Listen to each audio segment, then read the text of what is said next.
Tala, umani naman ng matinding reaksyon online ang kontrobersyal na laban na Charlie Suarez at itong si Emmanuel Vaquero Navarrete matapos maglabas ng saloobin ng Filipino boxer tungkol sa naging officiating ng referee. Sa isang komento sa social media, malinaw na sinang-ayunan ni Suarez ay isang boxing fan na nagsabing dapat maban ng referee na umawak sa kanilang laban.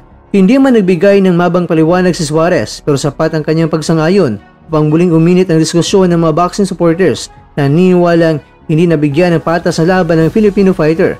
Marami ring fans ang nasabing dapat imbestigahan ng referee dahil tila may mga pagkakataon na hindi ito pinoprotektahan ng mandirigma mula sa Pilipinas. Sa kabila nito mga kwento, nananatiling maginoo si Suarez. Pinupuri pa rin si Navarrete bilang isang mahusay at respetadong boksingero.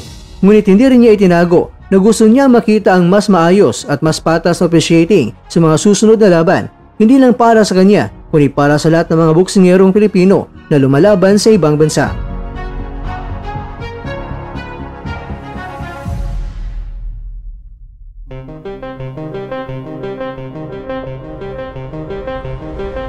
Mga kakwento, patuloy namang nagpapakita ng suporta ang mga fans kay Suarez na sa kabila ng kontrobersiya ay nananatiling isa sa mga pinakarespetado at pinaka-technical na boksingero sa Pilipinas sa kasalukuyan. Nakakalungkot lang dahil sa ngayon si Suarez ay hindi muna priority ni Navarrete